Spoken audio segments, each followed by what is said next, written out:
शांत चित्ता नमस्कार माझा श्री गुरु एकनाथा शिव भोळा चक्रवर्ती शिव भोळा चक्रवर्ती त्याचे पाय माझे चिते त्याचे पाय माझे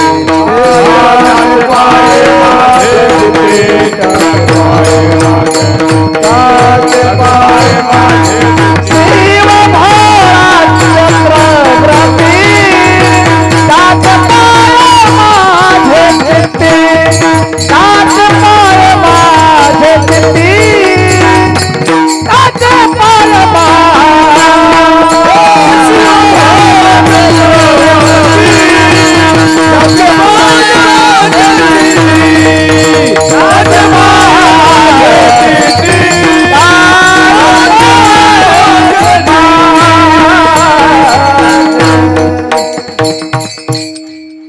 हे चिदान देगा देवा तुझा विसरण भावा गुण गाईन आवडी हेची माझी सर्व जोडी प्रस्तुत प्राप्त प्रसंग निवडलेला अभंग विश्वमान्य विश्वभूषण स्वाधिकार विश्वप्रिय चिन्मयी स्वरूप असणारी अधिकार संपन्न साधू श्रीमंत श्री जगद्गुरु तुकोबराय यांचा प्राप्त प्रसंगी निवडलेला अभंग विठाला प्राप्त प्रसंगी निवडलेला अभंग एको कमी माझ्या देहूतील मालकांचा आहे। बालक या अभंगाद्वारे विश्वाच्या मालकासमोर मागणी मागतात। हे चिदान देगा देवा तुझा विसरण भावा हे जगदानंद कंद जगतपते पंढरीशा पांडुरंगा माय बापा मला एक देऊन टाका मला तुमचा विसर नाही पडला पाहिजे। पुन्हा गुण गायीन आवडी हेची माझी सर्व जोडी देवा मी आवडीनं तुमचं गुण गावं ही माझ्या जीवनातली जोड आहे। न लगे मुक्ती आणि संपदा देवानं थोडस कामीज दाखिलतं। देहूतल्या मालकांना सांगितलं प्रभो मला मोक्ष सुद्धा नकोय। न लगे मुक्ती आणि संपदा मला संपत्ती सुद्धा नकोय। संत संग देई सदा मला संतांचं सानिध्य पाहिजे। ठीक आहे विटेवरच्या मालकानं सांगितलं तुकोबराय नित्य तुम्ही तुमच्या स्मरणात राहील माझा आवडीनं भजन गाताल संतांची संगती देईल पण या काही गोष्टी करण्यासाठी मानवी शरीर पाहिजे आणि मानवी शरीर प्राप्त पाहिजे असेल लागत असेल तर मग गर्भवासाला यावं लागेल। सुखे घालावे आम्हाशी तुकोबरायनं सांगितलं देवा गर्भवासाची आम्हाला काही भीती नाही। ज्यांना भीती होती ते मुक्त झाले मुनी मुक्त झाले भेने गर्भवासा मुनी मुक्त झाले भेने गर्भवासा सोरासा सुलभ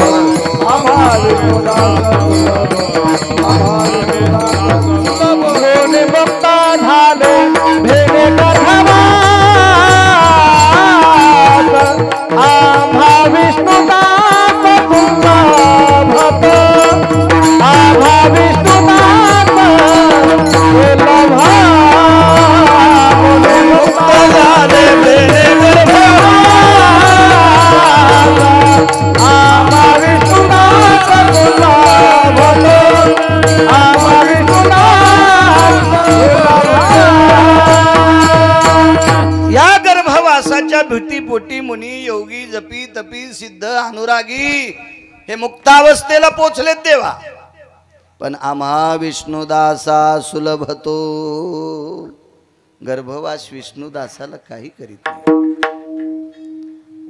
देवा अंतकरणात तुझं नामस्मरण आहे भजन आहे तुझ्या नामाचा टाहोय तो काय करणार आहे गर्भवास। हा साधा सोपा सरळ अभंगाचा अर्थ झाला आपलं कीर्तन विठाला विठाला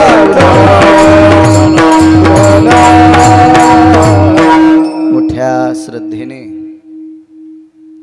भावयुक्त अंतकरणाने चालत असलेला हा 5 पर्वण्यापैकी उत्तम शिवरात्री हा एक फार मोठा पर्व आहे। शिवरात्रीचा वारकरी संप्रदायाच्या दंडकानुसार 29 उपवास आहेत एकादशी सारखे, आणि वारकरी संप्रदायाच्या दंडकानुसार एक उपवास आहे, एक टाइम जेवून त्याला सोमवार म्हणतात। याच्या व्यतिरिक्त ज्ञानोबाराय तुकोबारायांनी एकाही उपवासाला मान्यता दिली नाही। ज्ञानोबाराय तुकोबारायांनी, मी त्यांचं नाव घेऊन भाकरी खाणारा माणूस आहे, माझी काय पात्रता आहे। या 29 उपवासाने 30वा सोमवार शक्य असल्यास प्रदोष 31वा, याच्या व्यतिरिक्त ज्ञानोबाराय तुकोबारायांनी एकाही उपवासाला तिळा इतका ठाव दिला नाही तो ज्ञानोबाराय तुकोबारायांनी। मग तुम्ही आम्ही कोणते कोणते दुकानं मांडले ते किती खरे आहेत ज्याचे त्यानं तपासायचे। विठाला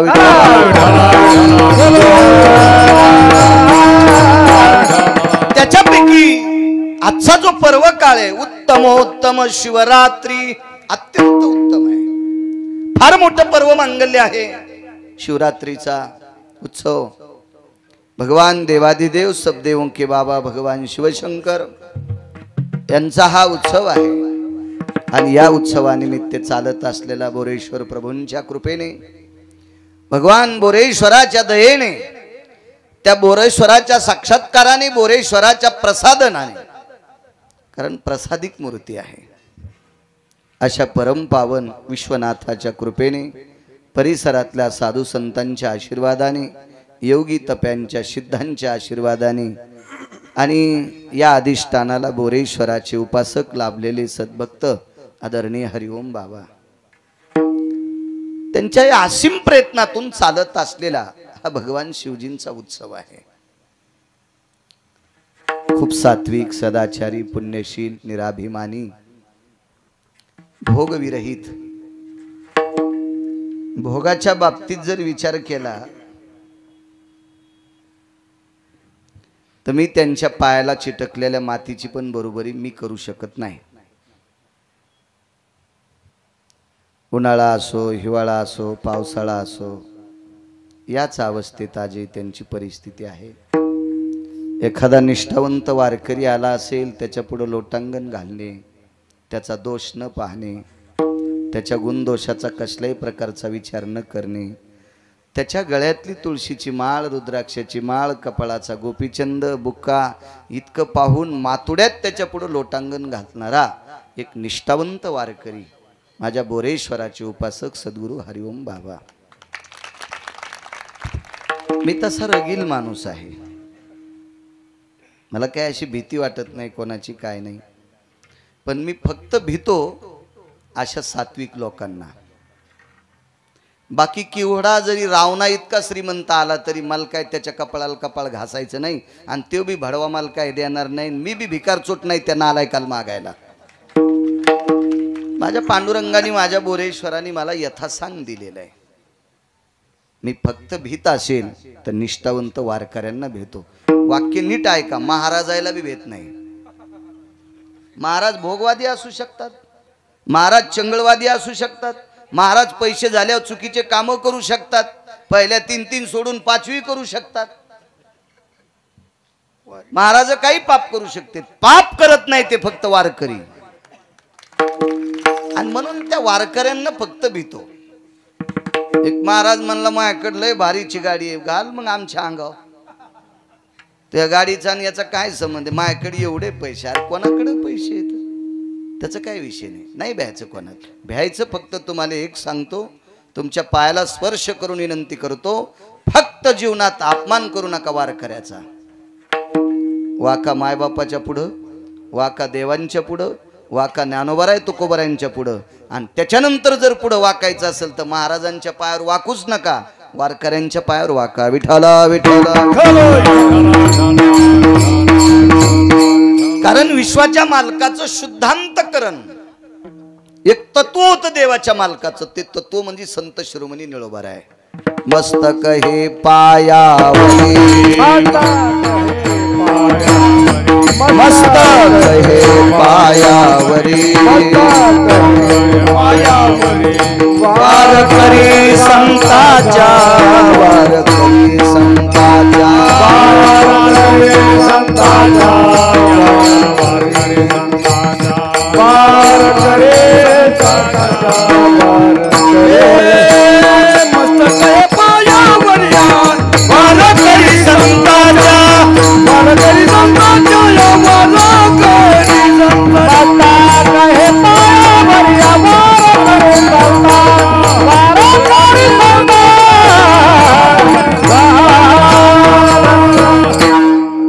म्हणून वारकऱ्यांच्या पुढे वाक जावं. माझ्या बोरेश्वराचा विटेवरच्या मालकाचा निष्ठावंत उपासक असे परमश्रद्धेय हरिओम बाबा वारकरी आहेत. त्यांच्या चरणी दंडवत करतो. बोरेश्वराच्या चरणी दंडवत करतो. मृदंगाचार्यांना धन्यवाद देतो. माझ्या या गुणीजनांनाही धन्यवाद देतो. गाय नक्षत्रातली बुलंद तो प्रकाशजी महाराज आहेत, त्यांनाही धन्यवाद. साऊंड सिस्टीमवाल्यांना सुद्धा कोटी कोटी धन्यवाद. भगवान बोरेश्वराचे उपासक तुम्ही एवढ्या मोठ्या गर्दीनं जमा झालात अशा पर्वणीवर, या शिवरात्रीच्या पर्व काळावर भगवान बोरेश्वराच्या दर्शनाकरता 2 तासाकरता नामचिंतन ऐकण्याकरता आलात.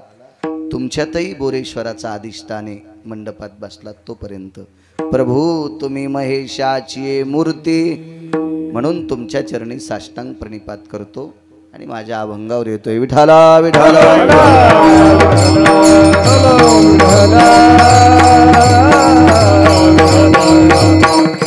आज काय मागणी आहे तुकोबारायची?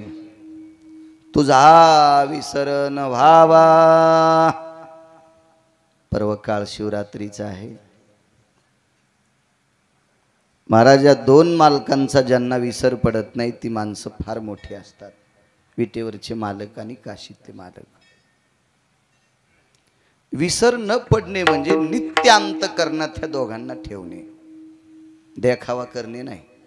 उजळड की घागर भरून घेतली, महादेवाच्या अंगावर रिचवली, दुसरी भरून आणली, तिसरी भरून आणली. हे देवाला वल करणं म्हणजे फार मोठेपणा नाही. हे वरून दाखवणे, त्याला आत ठेवणं सर्वात मोठा पुरुषार्थ आहे. या 2 देवायला आतमध्ये जागा द्या.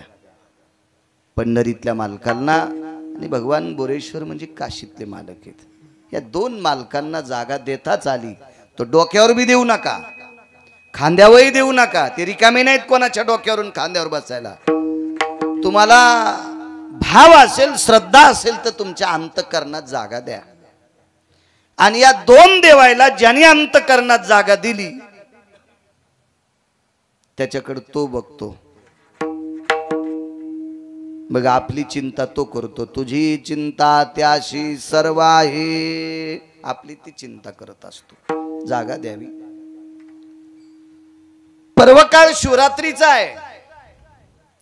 महाराज, याही मालकाला अंतःकरणात ठेवण्यात किती मोठं रहस्य आहे. दिवर नावाचा एक व्यक्ती होऊन गेला. सात्विक सदाचारी पुण्यशील पावन आहे असं भगवान बोरेश्वरांचं जसं जाज्वल्य प्रसादिक लिंग आहे, पिंड आहे, अशी एक पिंड त्याच्याकडे सुद्धा होती. एकदम साध असं कौलाचं घर, छोटस मंदिर, बारीकसा गाभारा, आणि त्याच्यामध्ये तो भगवान शिवजीची उपासना करायचा. रात्रंदिवस अंतःकरणात त्याच्या शिवजीच होते.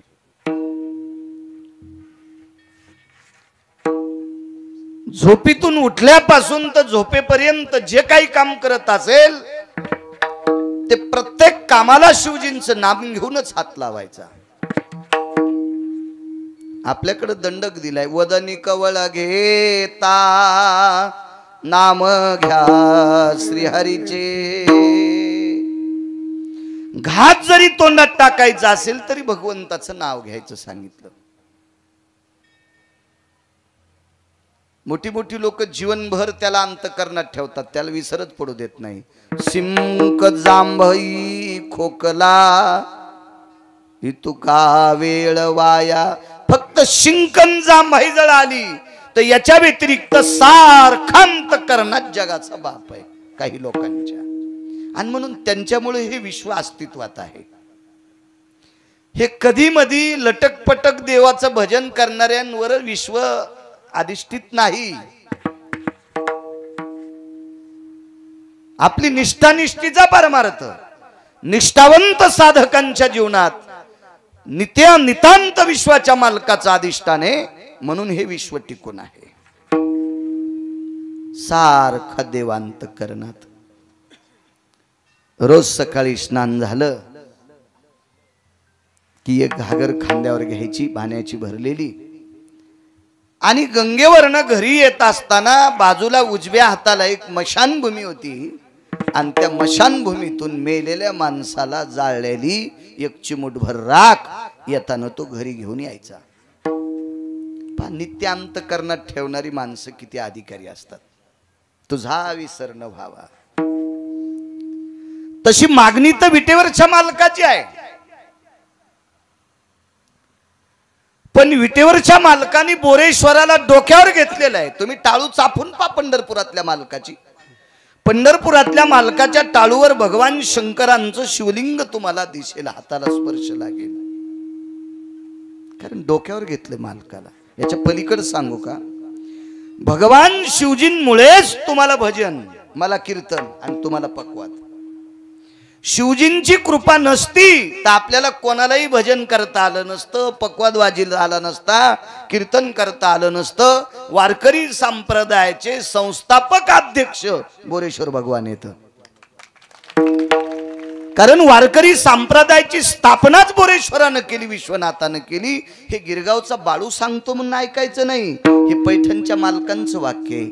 एका जनार्दनी वैष्णव, एका जनार्दनी वैष्णव, शिरोमणी महादेव, शिरोमणी महादेव,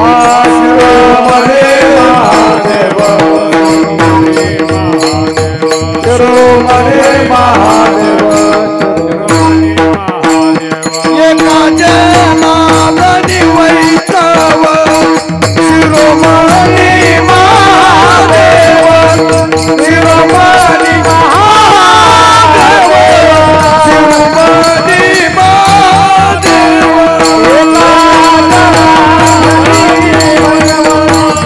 शिरोमणी महादेव,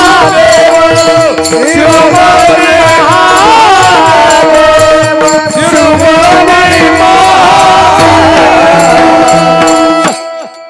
या संप्रदायाचे संस्थापक अध्यक्ष भगवान शिवशंकर आहेत.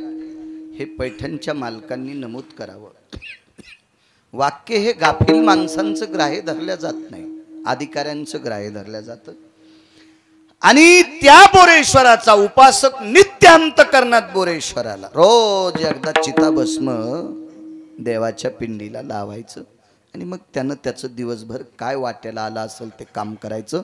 पण ते काम करीत करीत त्यानं नित्य भजन करायचं. मला असं वाटतंय, पोळ्या लाटता लाटता जरी एखादी बाई रामकृष्ण हरी म्हटली, पोळ्या लाटता लाटता, कारण बेलणं तर काही तोंडात नसतं, पोळ्या लाटायचं लोटाळणं ते काय तोंडात नसतं, तोंड रिकामं असतं शक्यतो पोळ्या करताना तरी. मग पोळ्या करताना जर ती रामकृष्ण हरी म्हणली किंवा ओम नमः शिवाय म्हणली, तर त्या पोळ्या ज्याच्या पोटात गेल्या असतील त्याचे दोष दुरुस्त करतील. दोष इतकी ताकद असते त्या पोळ्यामध्ये, त्या भाकरीमध्ये, त्या पोळीमध्ये, त्या चपातीमध्ये इतकी ताकद असते. जीवनभर त्यानं भजन केलं देवाचं. त्याचा नित्यनेम होता चिताभस्म शिवजीला समर्पित करायचं. कर्म नो गती. एक दिवस असा उजाडला की देवाचं स्नान, गंगेचं स्नान झालं, पाण्याची घागर खांद्यावर घेतली आणि मशानभूमीत गेला. तर आदल्या दिवशी कोणी जाळलंच नव्हतं, भस्मच नाही, असं होतच नव्हतं. पण त्याच दिवशी झालं.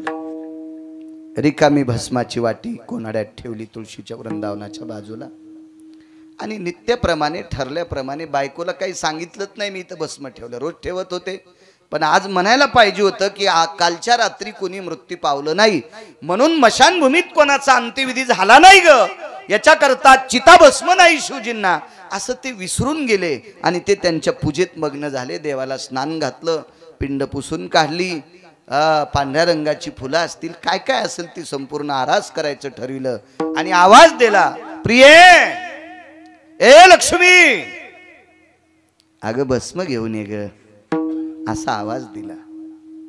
महाराज ती काय सात्विक माऊली असेल, किती सदाचारी असेल, किती पुण्यशील असेल, किती पावन असेल ती माऊली. आणि ती आवाज आल्याबरोबर हातातलं काम सोडून त्या कोनाड्याकडे गेली. त्या वाटीत बघितलं तर त्या वाटीत काहीच नव्हतं, ती वाटी कोरडी होती. रोजची रोज गंगेतून धुवून आणायची आणि नवचिता भस्म आणायचं होतं, पण तिला पांढरं सुद्धा लागलेलं नव्हतं. एखाद्या वेळेस भस्मानं भरलेली जरी वाटी असती तर तितकंच वाटीला असं बोट पुसून तो पांढरा भस्म शिवजीला समर्पित केला असता चिता भस्म, पण वाटी सुद्धा धुवून आणली होती गंगेतनं. दुसरा आवाज आला, अगं किती वेळ लावते, घेऊन ये ग भस्म, तुझा विसर न व्हावा याच्यावर सांगते. दुसराही आवाज पडला. बाई थरथर कापत होती. मालकाने आपल्याला 2 आवाज भस्मा करता दिलेत, पण भस्मच आणलं नाही मालकानं, मी दिनार तरी कशी. एक सांगू का तुम्हाला, आपण जर असं करीत असू आणि आपण आपल्या बायकोला आवाज द्यायला भस्म घेऊन ये, तर आपली म्हणली असती तुला फुकू का.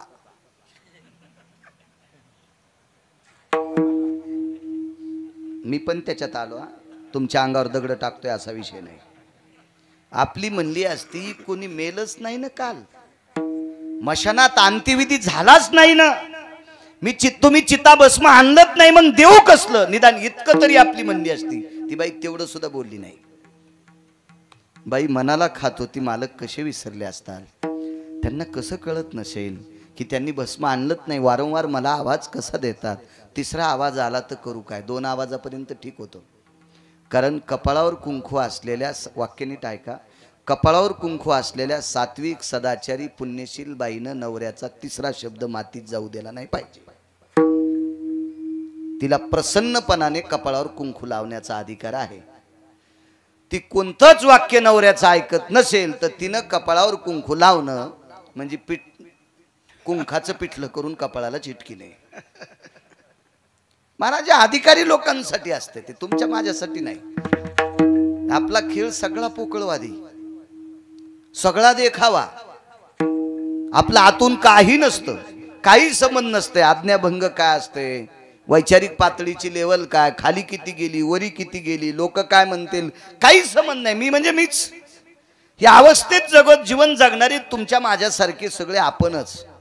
त्या बाईने विचार केला, तिसऱ्यांदा आवाज जर दिला तर करावं काय, आणि तसंच झालं. आवाज दिला, अगं अन्न ना ग. बाईने विचार केला, तिसरा आवाज पडलाय, आज्ञाभंगतेचं पापक लागतंय.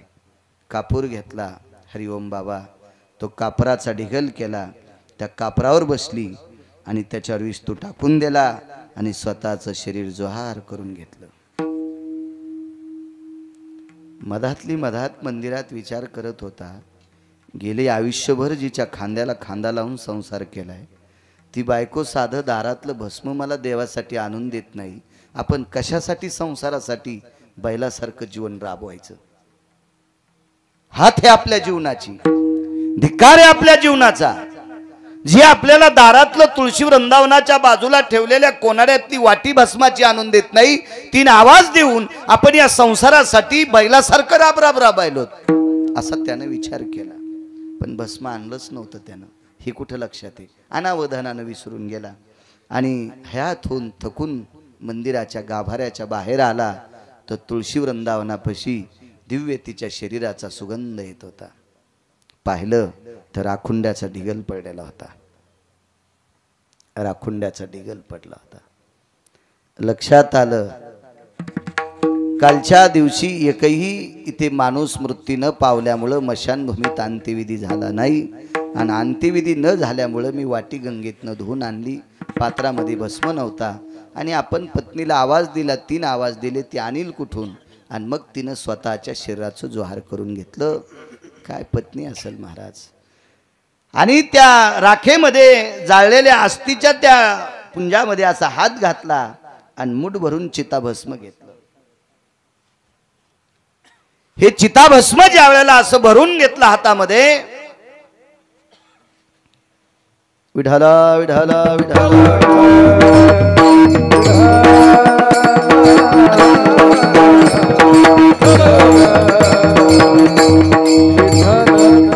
आणि ते चिताभस्म घेऊन भगवान शिवजींच्या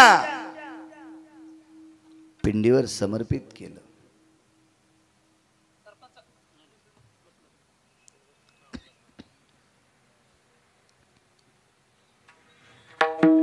त्या मुठभर राखेतने एक कंगन खाली पडलं. ते सौभाग्याचं कंगन होतं, अक्षयी चुडा होता. महाराज, मालकावर इतकी निष्ठा असलेली बाई आपल्या पतीचा नियम मोडू नये याच्याकरता स्वतःच्या शरीराची राख केली. काय पतिव्रता स्त्री असेल, तिची देवावरी सत्ता. तुका म्हणे पतिव्रता तिची देवावरी सत्ता. महाराज, बेल किती महादेवाला वाहला, पांडुरंगाला मंजुळ किती वाहली, आपण किती ग्रंथाचं पठण केलं, हरिपाठ किती बाऱ्या म्हणतो, तुळशीला प्रदक्षिणा किती करतो, त्यापेक्षा आपल्या भारतीय संस्कृतीचे आपण नियम किती पाळतो हा महत्वाचा मुद्दा आहे. महाराज, जोहार करून घेतला आपल्या पतीचा नियम मोडू नये. गेल्या 30-35 वर्षाची परंपरा. आज जर चिताभस्म नसतं तर आपल्या पतीचा नियम मोडून गेला असता. म्हणून स्वतःचं शरीर जाळून घेतलं आणि त्याच्यातली मुठभर राख मग नवऱ्याने भगवान शिवजीला अर्पण केली, बोरेश्वराला, विश्वनाथाला. त्याच्यातून एक बांगडी पडली, कंगन पडलं. श्रुतीने प्रश्न केला, जिथं स्वतःचं शरीर पेटून घेतलंय तिच्या हातातली बांगडी का जळाली नाही? माझ्या लहानपणी आम्ही बांगड्यांचं तोरण करायचो. लग्न कार्य असलं की कासार दादा बांगड्या भरायचे आणि त्या फुटलेल्या बांगड्याचं असं कोपऱ्यात गोठोडा असायचं, ते नेऊन द्यायचं नाही, ते ठेवून घ्यायचं. आणि त्या बांगडीचा एक भाग दिव्यावर ठेवला राखेलच्या आणि इकून दाबलं की ते काच इतका वितळतो, मग इकडचं तोंड मिटतं. म्हणजे त्या काचाचं पाणी होतं छोट्याशा मिनमिन दिव्यावर. तर मला सांगा, प्रेत जळेपर्यंत अग्नी किती वाढला असेल, त्या बांगड्याचं पाणी होतंय, पण पतिव्रतेचे कंगन जाळायची ताकद अग्नीत नाही.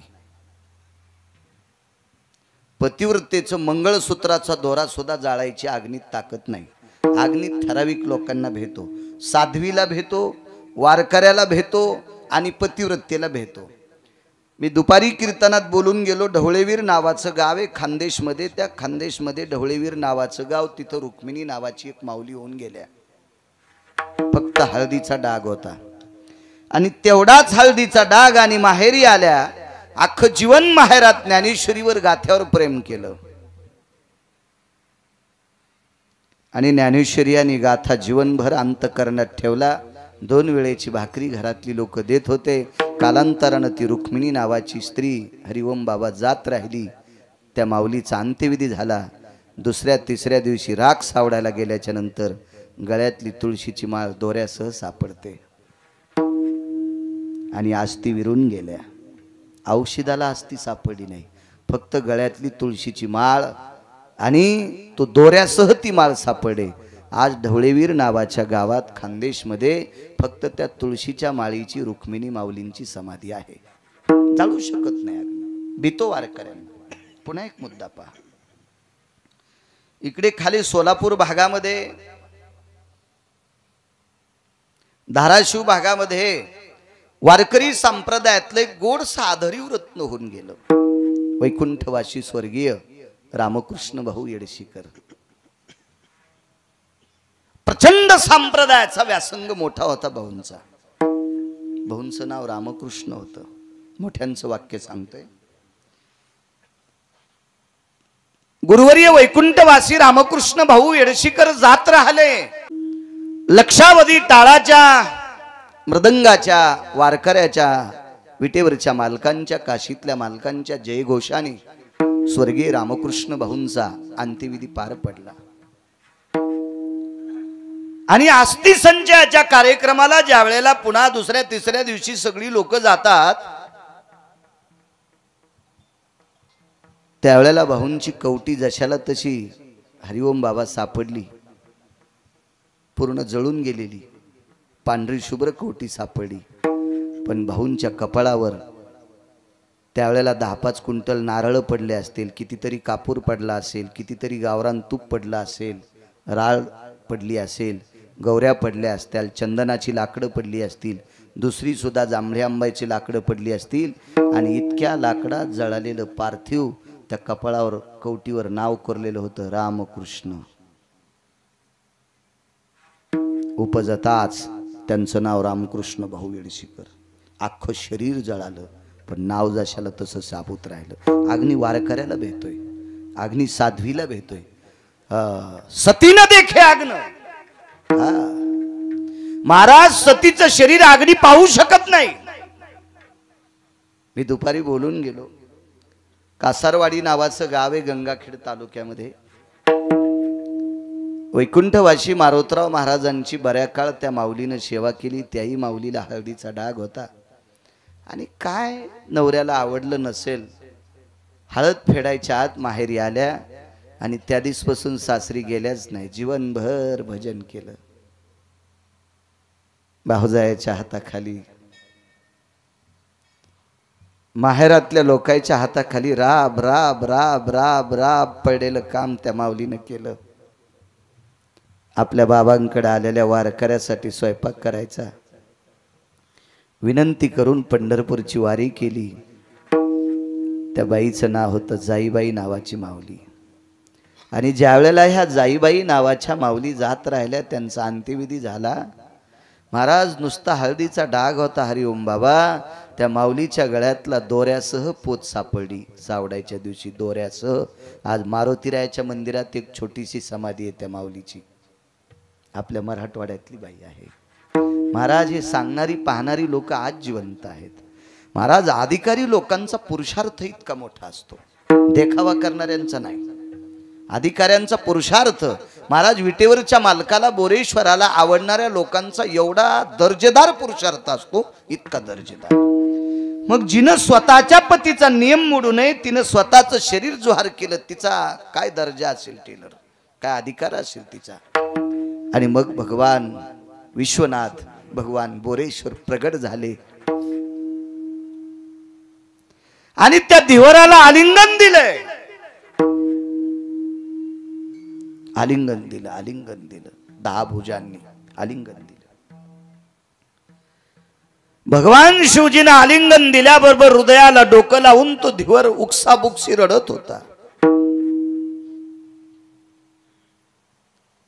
भगवान बोरेश्वराने विश्वनाथानं विचारलं, बाळा का रडतो?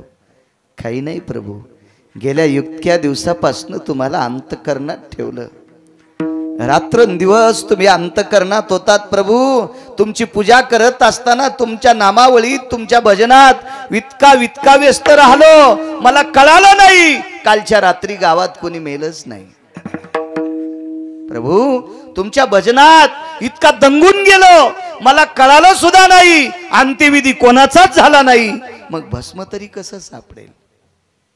देवा तुमच्या नामात मी इतका वेगळं झालो, इतका तल्लीन झालो, इतकं तुम्हाला अंतकरणात ठेवलं, भस्म आणलंच नाही, विसरून गेलो. आणि पत्नीला 3 आवाज दिले प्रभू, 3 आवाज दिले. काय तुमच्या नामात वेगळं होतो देवा. आणि 3रा आवाज, पतीची आज्ञा भंग होऊ नये याच्याकरता स्वतःच्या शरीराचं जोहार केलं. प्रभू गेल्या 30-35 वर्षाचा मोडणारा नियम, चालत असलेला नियम आजच्या तिथीला मोडा असता, पण ते केवळ माझ्या पत्नीनं स्वतःच्या शरीराची राख केली आणि तो नियम आज शाबूत ठेवला. देवा आता हा नियम शाबूत ठेवण्यासाठी पाठीमागं कोणी नाही, त्याच्यापेक्षा मला घेऊन जाय. भगवान शिवजीनं हृदय धरलं, मिठी मारली आणि एकच विचारलं, तुला पाहिजे काय? प्रभू एकच करा. गेल्या 35 वर्षापासून चालत असलेला नियम जिच्यामुळं चालू राहिला, तिनं जर जोहार केलं नसतं तर आज तुम्हाला चिताभस्म समर्पित करायचा नियम मातीत गेला असता. त्या पत्नीमुळे नियम साबूत ठेवलाय, मला तीच परत देऊन टाका. आणि जशाला तशी त्या धीवराची पत्नी भगवान विश्वनाथानं बोरेश्वरानं परत केली. महाराज ताकद कशाची आहे? अविरत त्याला ध्यानात ठेवल्यामुळं, अविरत त्याला अंतकरणात ठेवल्यामुळं, एका क्षणा इतका त्याचा विसर न पडल्यामुळे विश्वनाथाने त्या भक्तावरती कृपा करावी. म्हणून मालक पहिल्या कडव्यात म्हणतो,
जीवनभर भजन केलं शिवजींचं. आज पर्व काळ आहे शिवरात्रीचा. हरिओम बाबा एक वेश्या व्यवसाय करणारी बाई होती, वेश्याचा धंदा. किती मान्यता देता तुम्ही तिला? पण ती वेश्या जरी असली तरी देवावर तिची इतकी निष्ठा होती, मला असं वाटतंय विश्वातल्या बऱ्यापैकी स्त्रिया तिची बरोबरी करू शकत नव्हत्या. कुटुंबात वावरणाऱ्या, तुमच्या माझ्यासारख्या घरात राहणाऱ्या बायका सुद्धा तिची बरोबरी करू शकत नव्हत्या, इतकी तिची निष्ठा होती. व्यवसाय तिचा वेश्येचा होता, वारांगणा होती. नियम काय होता सांगू? सूर्य अस्ताला जायच्या अगोदर जर तिच्याकडे कोणी आला, एखादा नराधम, तर त्या वेश्येनं त्या व्यक्तीची रात्रभर सेवा करायची. आणि प्रकाश बुवा, सूर्य मावळल्याच्या नंतर तिच्याकडे एखादा व्यक्ती एक ट्रक भर जरी सोनं घेऊन आला तरी त्या व्यक्तीनं त्याला बाप म्हणायचं, बाप, भाऊ म्हणायचं, लेक म्हणायचं आणि दर्शन घेऊन आश्रमातून काढून द्यायचं. अन्यथा राहायचं असेल माझ्या आश्रमात रात्रभर तर बाप होऊन राहाय, माझा भाऊ होऊन राहाय किंवा माझा मुलगा होऊन राहाय, हा तिचा नियम होता. सूर्यास्त झाल्यावर केवढा जरी आला. महाराज त्या वेश्येची परीक्षा पाहण्यासाठी नाना प्रकारच्या देवतेनं परीक्षा पाहिली, पण ती नापास झालीच नाही.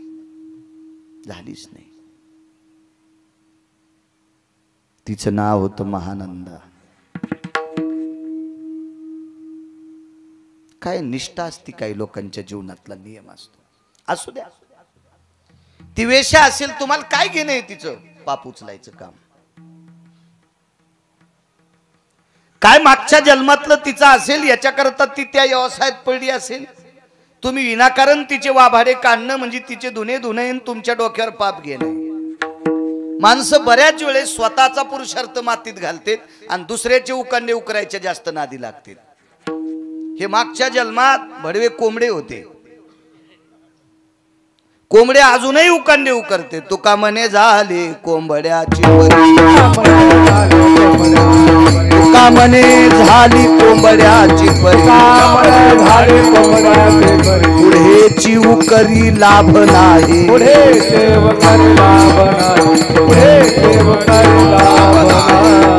मालकांचं वाक्य कोंबड्या आळ्या खाण्यासाठी उकांडे उकरीते.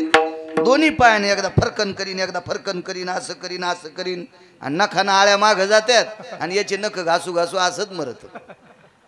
मग बरेच लोक आहे ना थुत्राचे नख घासले दुसऱ्याचं इचकिण्या करता. मला एक जण म्हणला यावर्षी सप्ताह नाही बोरेश्वरावर. म्हणलं कशामुळं नाही हो, कशा, मला असं वाटत नाही हरिओम बाबा सप्ताह करतील.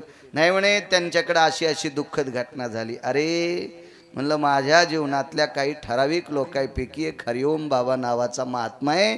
ते संसारातल्या दुःखाला चिटकणारा माणूस नाही. काय असेल अंतकरणात दुःख तर ते बोरेश्वराचं दर्शन घेऊन त्यालाच सांगेल देवा तुला काय करायचं ते कर. महाराज या लोकांसाठी तुकोबारायच्या नाटातले कडहो बसेल. आता तुझा कळेल ते करी, आता तुझ कळेल ते करी. तारीशी देवा तुला तारायचं असेल तर तार, किंवा मारायचं असेल तर मार, तुला जे करायचं असेल ते कर. तुकोबारायच्या नाटातलं गोड कडवं आहे. आणि ते कडवं मला असं वाटतंय हरिओम बाबा बोरेश्वराला म्हणले असतील देवा माझ्यावर फार मोठा दुःखाचा डोंगर प्रपंचात टाकलास रे, पण तुझी सत्ता आहे ती आता. संहार कार्य त्याच्या हातात आहे, तुमच्या आमच्या हातात नाही. मला एक म्हणायचंय की ज्याचा मामा पंढरपुरातला मालक सख्खा मामा आहे हरिओम बाबा, अभिमन्यूचा सख्खा मामा द्वारकाधीश कृष्ण परमात्मा विटेवरचे मालक होते. महाराज मामाच्या मांडीवर शेवटचा श्वास घेतला. जिथं जगाचा बाप ज्याचा मामा आहे त्याच्या भाषाचा मृत्यू थांबू शकत नाही. तुम्ही आम्ही कोण येत राजू, आपल्याला ठरलेल्या वेळेला जावं लागेल. ते काय तुमच्या आमचा आजचा विषय. मला म्हणे होत नाही महाराज यावर्षी करत नाहीत. म्हणलं असं होऊ शकत नाही. महाराज ज्या व्यक्तीची बोरेश्वरावर अतूट निष्ठा आहे, हा ते कशा पद्धतीत होईल, केवढा होईल, काय होईल, वेळ प्रसंगी ते कन्या आणि आमटीवर करतील, कन्या भातावर करतील, पण बोरेश्वराचा उत्सव मात्र हरिओम बाबा बंद प्राणात शरीरात प्राण येतोपर्यंत ते चालू ठेवतील. इतकी मात्र मला तरी खात्री आहे. कारण जगात फारशी लोक पाहतो मी देखाव्यातली. महत्व हरवी चातुर्य लपवी पिशे पण मिरवी आवडून.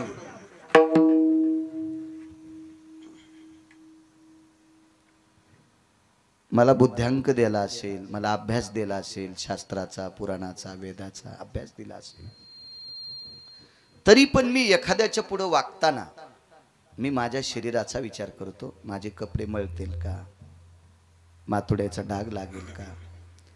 महाराज कितीवी सामान्य वारकरी बिचारा छोटासा अभ्यासू पण नीतिसंपन्न वारकरी आला तर त्याच्या समोर पळत जाऊन पुढे त्या कीर्तनकाराच्या पुढे लोटांगण घ्यायची ज्याच्यात ताकद आहे. महत्व हरई चातुर्य लपवी. टेलर तुम्ही पण पाहिला नसेल असं महाराज. गठुडे देणारे खूप लोक सापडतील आम्हाला. गठुडे देणारे महाराष्ट्रात मला खूप लोक सापडतील, पण वारकरी घरी आल्याच्या नंतर इतकी नम्रता असणारा फक्त हाच महात्मा सापडला. इतकं मी कॅमेऱ्यावर सांगतोय अजय. निष्ठावंत भाव भक्ताचा स्वधर्म, निष्ठावंत भाव भक्ताचा स्वधर्म, निष्ठावंत भाव भक्ताचा स्वधर्म, निष्ठावंत भाव भक्ताचा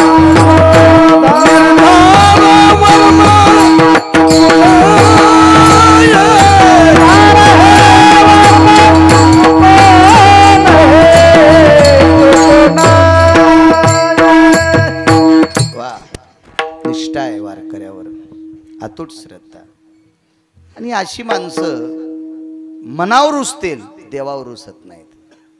देवावरी का रुसावे, आपलं प्रारब्ध आहे ते. संसारातली खाज गळगे, उन्हाळे पावसाळे, हिवाळे, हे खड्डे खुड्डे, हे जे काही दुःख येत असतात ते आपल्या प्रपंचाचा भोग आहे, आपल्या जीवनातला भोग आहे. विनाकारण देवाच्या डोक्यावर टाकून आपण कुडत बसणं हे मूर्खपणाच्या यादीतले आपण लोक आहोत. विढाला विढाला.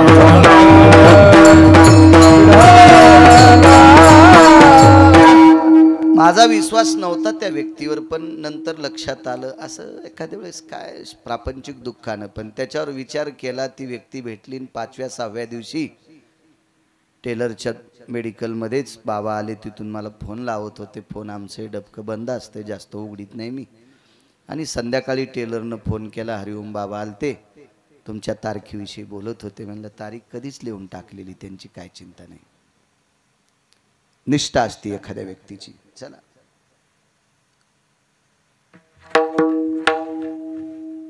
केवढा जरी आला तर आपल्या नियमात बदल नाही. हा भाव त्या महानंदेचा होता.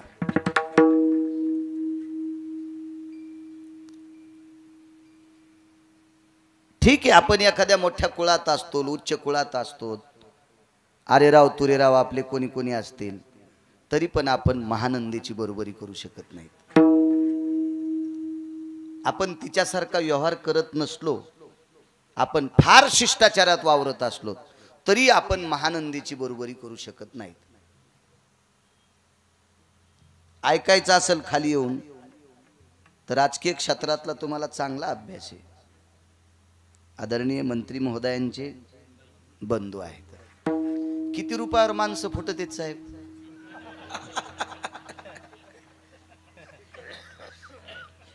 मी तर नुसतं ऐकिले, लोकांचं ऐकिले. तुम्ही तर अनुभवले.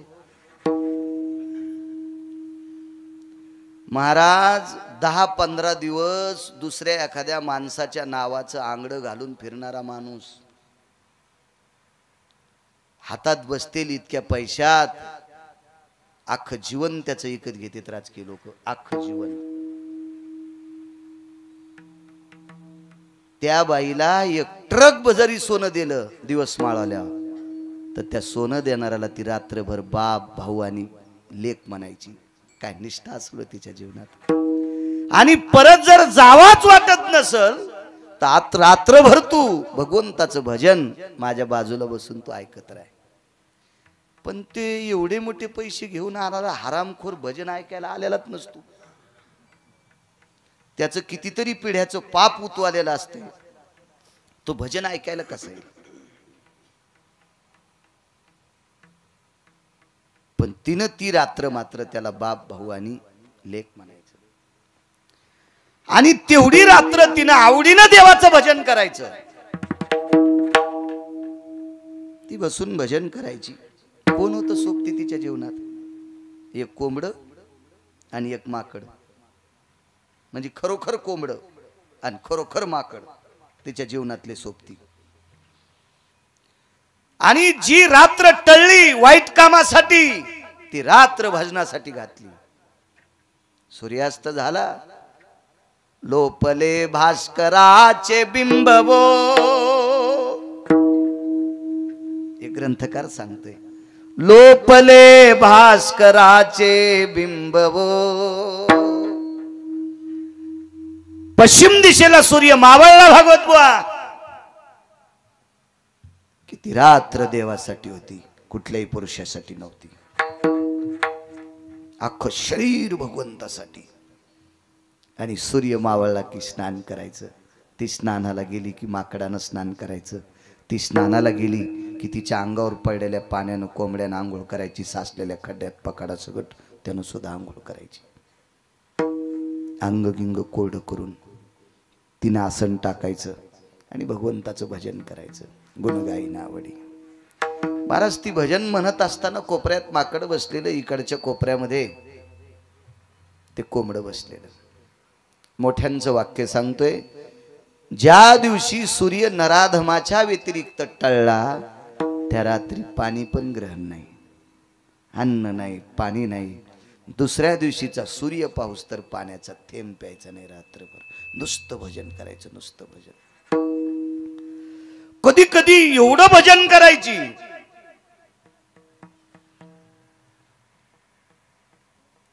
की या दोघांना ग्लानी यायची, माकडाला आणि कोंबड्याला. तिनं पाहिल्याबरोबर म्हणायचं, अरे कोण्या जन्मात पाप केलतस रे म्हणून कोंबडं झालास, कोण्या जन्मात पाप केलं रे म्हणून माकड झालास, मी कोण्या जन्मात पाप केलं रे म्हणून वेश्येच्या कुळात जन्माला आले रे. अरे इथून पुढचं जीवन गोड करायचं असेल तर तोंडान भजन म्हणता येत नाही तुम्हाला. काय झोपत रे, नाचा, झोप येणार नाही. आणि ती भजन म्हणत असताना ते कोंबडं आणि माकड टाळ्या वाजून, माकड टाळी वाजायचं आणि ते कोंबडं नुसतं नाचायचं. बराच काळ निघून गेला. वयाचा उतार काल संपला, वार्धक्याची दशा आली. आणि एक दिवस विचार केला, भगवान बोरेश्वर काशी विश्वनाथाच्या दर्शनाकरता आपण जाऊ. महाराज, देवाचं भजन करणारी लोक किती अधिकारी असतात, तर त्याच्या सोबतचे पण किती अधिकारी. विश्वनाथाच्या दर्शनाकरता गेली. तिथे गेल्यावर आता काय बरं, जरी अंगावर कपडे, थाट, वैभव सगळं दर्शनाकरता निघाली. तिथं कोणालाही रोखवत नाहीत, फक्त हिला दोन गोष्टीमुळे रोखवलं, सोबत माकड आणि कोंबड्या याच्याकरता रोखवलं. ए बाई ठैरी, का म्हणे सगळ्या बायका चालल्यात, सगळे पुरुष चाललेत, त्यांना रोखत नाहीत, मला का? ऐका म्हणे बाई, तुम्हाला ह्या दोघांना मध्ये नेता येणार नाही, कोंबड्याला आणि माकडाला मध्ये नेता येणार नाही. शिवरात्रीचा पर्व काळ आहे, याच्याकरता शिवजीवर बोलतोय. समय जाना, समय जाना. आपल्या संप्रदायाचा नियम आहे, पैठणची वारी आली असेल, देहूची वारी आली असेल, आळंदीची वारी आली असेल, पंढरीची वारी आली असेल, तर त्या सप्ताहातल्या कीर्तनकारांनी वारी प्रसंगावर बोलायचं. आपल्याकडे समय सांगितला, समय सांगितला. आज शिवरात्रीचा पर्व काळ आहे, आज भगवान शिवजीवर बोलावं. समय जाना आपल्या शास्त्राचा, वारकरी संप्रदायाचा दंडक आहे. आणि तिनं सांगितलं, अहो हे माझ्या जीवनातले सोबती आहेत, हे दुसऱ्याचं उकंडे उकरणारं कोंबडं नाही, आणि कोणाच्या झाडावर नाचून पत्रावर उड्या हाणणारं माकड नाही, हे माझ्या भजनामध्ये नाचणारं माकड आणि कोंबडे. पण साहेब, ते पुजारी कसा मानेल? त्याने विचार केला, माकड भजन करतच नसते, फक्त ते प्रभू रामचंद्राच्याच काळात केलं, आता ते सापडणार नाही. आणि कोंबडे तर जीवनात भजन करीत नाहीत. कोंबडे कसे भजन करतील? हा, कोंबडं भजन करीत असतं का कुठून? त्या पुन्हा काशीतल्या पुजाऱ्याला त्याच्या का गोळ्या संपल्यात का काय, ते कसं मानील ते? त्या बाईनं सांगितलं, दादा माझ्यावर विश्वास ठेव, मी एकटी दर्शनाला येणार नाहीत, मला यांना सोबत न्यायचंय. काय त्या पुजाऱ्याला भावला असेल किंवा त्याला तिने विकत घेतला असेल, ते काळ जाणे आणि ती जाणे. मी काय तिथला सरपंच नव्हतो, त्याच्यामुळं इतकं खोलवर मी पण हात घालीत नाही, तुम्ही बी इतक्या खोल जाऊ नका. मग तिनं त्या काळात त्या पुजाऱ्याला देऊन घेऊन कोंबडन माकड मधात नेला असेल का, किंवा ती तिच्या ताकदीवर गेली असेल का? दोन. आणि तिसरा मुद्दा, तिच्या त्या वाणीला, त्या शब्दाला, तिच्या त्या दयाळू वाणीला एखाद्या वेळेस पुजारी भावला असेल का? आणि भाऊक होऊन त्यानं म्हटलं असेल, जाऊ द्या, इतके पापी घ्याले तर त्याच्यात माकडालाही घेऊ द्या आणि कोंबड्यालाही दर्शन घेऊ द्या. पण त्यानं मर्यादा घातली, मी पिंडीच्या जवळ जाऊ देणार नाही, नाही येऊ द्याचं म्हणे.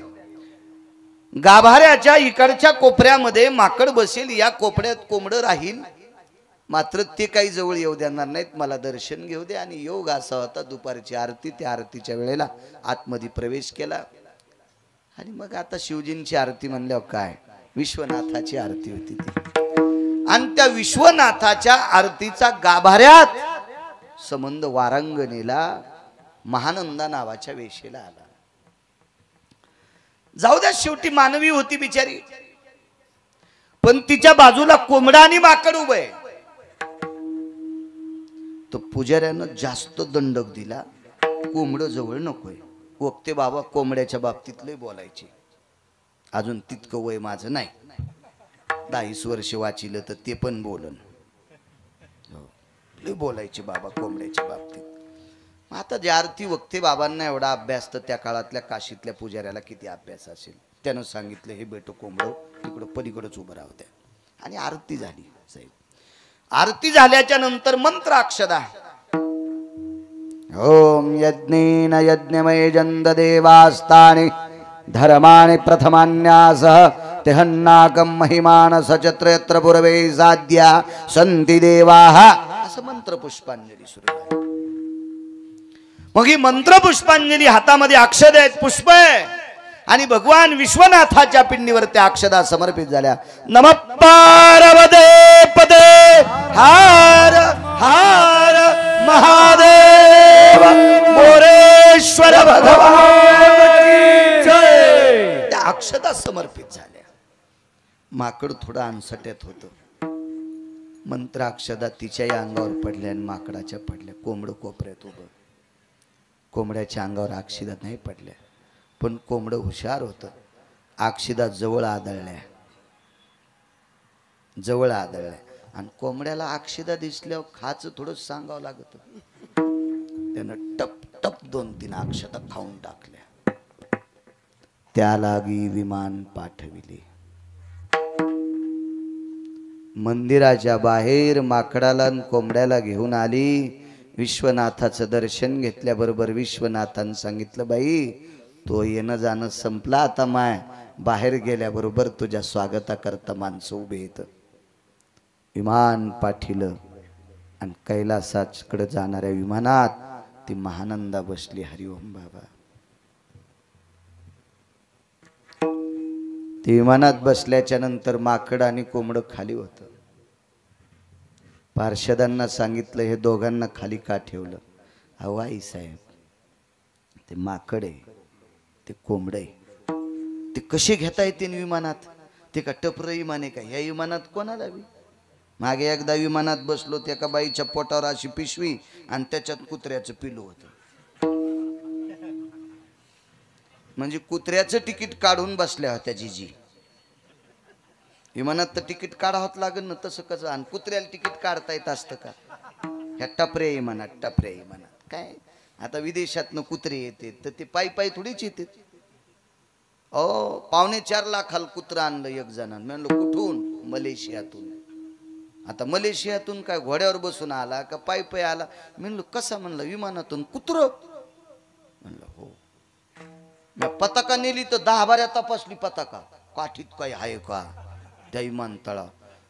आणि धोत्रावाला मी एकटाच. टोपी काढू काढू इथं मशीन लावली आणि 3-3 बाऱ्या कष्ट्याल मशीन. म्हणलं मी कशाला कष्ट्यात बॉम्ब ठेवू. ते विमानतळावरला अधिकारी म्हणला, महाराज तुम्ही गण चांगले आहेत, पण मी पोटासाठी नोकरी करतो. मी म्हणलं मला असं माहित असतं बापा तर तिकडे तुला कॅबिन करावं लावली असती आणि मग म्हणलं असतं काय काय तपासायचं तर तपासा. काय वारकऱ्याचा अपमान करतो. इकून कष्ट्यात मशीन घालन तिकून कष्ट्यात मशीन घाल. गनिमत पटका नव्हता बांधला नाही तो मधात घातली असती कानापासून मशीन त्याने. हो. आणि कुत्रे आणले 3.5 लाखाचं कुत्र्याचं पिलू विमानात. अहो ह्या विमानात गुंडाळही बसतील. या टपऱ्या विमानात चोट्टे बसतील, गुंडाळ बसतील, डाके टाकणार बसतील, कोणी बसतील, नालायक बसतील, भडवे बसतील, चांगलेही बसतील. पण त्या विमानात अति चांगल्यांना बसता येते. नावाच्या चांगल्यांना नाही, अति चांगल्यांना. तिनं सांगितलं असू दे कोंबड आणि असू दे माकड. पार्षदांनी वरी निरोप केला. महानंदा आईसाहेबांना विमानात बसिलं, पण त्यांनी सांगितलं कुकुट आणि मरकट सोबत घ्यायचे. कुकुट मरकट म्हणायचे त्यांना, हे सोबत घ्यायचे. वरून पार्षदाला भयानक आवाज आला, मूर्ख कळत नाही तुला.